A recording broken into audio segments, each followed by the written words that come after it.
Je suis un homme malade. Je suis un homme méchant. Je dois avoir une maladie de foie. Je ne me soigne pas. Je ne me suis jamais soignée. Si je ne me soigne pas, c'est pure méchanceté de ma part. Vous vous demandez bien à qui je fais du tort en ne me soignant pas. À moi-même. Et c'est très bien. Je prends un immense plaisir à effrayer les moineaux. J'en ai l'écume à la bouche. Offrez-moi une poupée ou une tasse de thé bien sucrée, il est probable que je me calmerai. À regret. Cet homme est fou ou poète. Mémoire écrit dans un souterrain. Fédor Mikhailovitch Dostoïevski. Vous me trouvez charmante, Seigneur Mikhailovitch. Je vous préviens, je ne suis pas un volatile. Vous ne m'effrayerez pas. Les fers sont composés de 4 tiges réunies entre elles par 3 anneaux. À l'anneau central est attachée une courroie qui, à son tour, se fixe à la ceinture de cuir placée directement sous la chemise. Le tambour sonne le réveil. Le sous-officier de garde ouvre toutes les portes de la prison. L'air froid s'y engouffre et se propage en tourbillon de vapeur. L'atmosphère est étouffante. L'eau qu'on nous donne pour nous laver le visage et les mains stagne dans des seaux depuis la veille. Plusieurs détenus me regardent de travers. Ils n'aiment pas les gens de ma condition.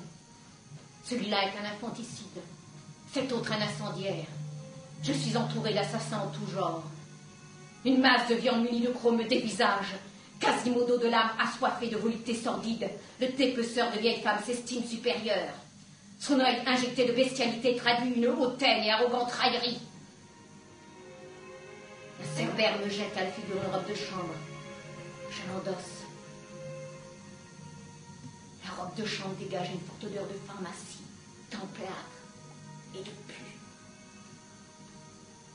L'hôpital reçoit les détenus qui viennent de subir la correction. Ils surgissent dans la salle des prisonniers, le dos couvert de plaies. Souvent, lors du supplice, les baguettes se cassent. Une multitude d'écharpes se plantent dans les blessures.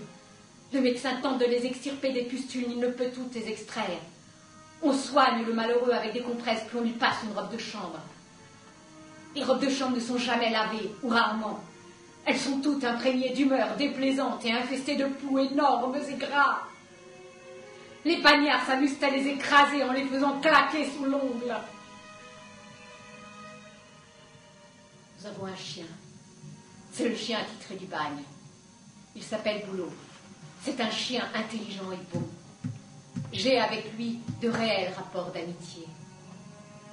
Le chien est considéré par notre peuple comme un animal impur.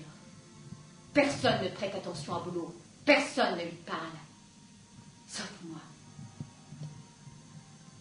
Boulot et moi, nous nous retrouvons tous les jours, au même endroit, à la même heure.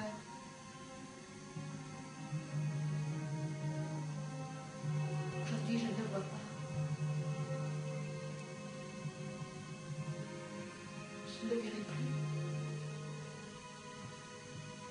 Il a été vendu 30 kopecks d'argent à un marchand de bottines.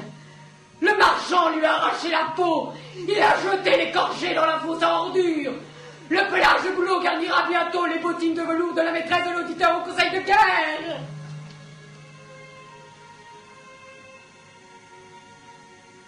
Alerte! Des forçats se sont évadés de la section spéciale. Les fugitifs sont dangereux. Envoyez immédiatement des cosaques à leur trousse. Il faut les rattraper. La nouvelle fait le tour de la caserne. Une lueur d'espoir jaillit dans tous les cœurs. Ils ont fui, eux. Pourquoi pas nous? On nous fouille 10 fois, 20 fois. On retourne tout. Après le repas, nous sommes conduits au travail sous escorte renforcée. On nous compte et recompte. Une semaine passe. Les recherches ne donnent rien. Les geôliers font grise mine.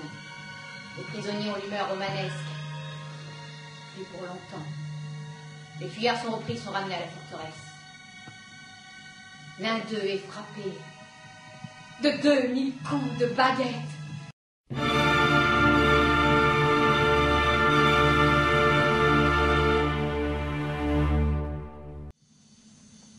Qu'est-ce que tu regardes? Qu'est-ce que ça signifie? Une femme? Quelle femme? Qui est cette femme, Mikhailovitch? Non, pas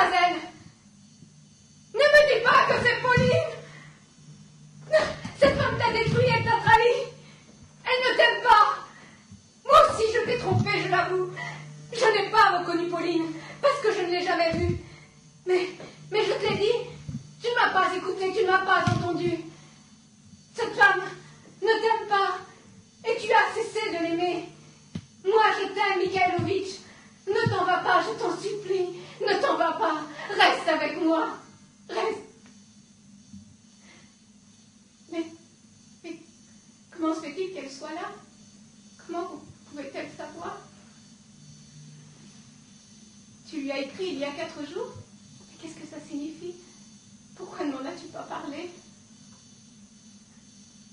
Alors, toutes ces nuits où tu es revenu ici n'ont servi qu'à te faire patienter. Tous ces soirs que nous avons partagés à nous confier n'ont servi à rien.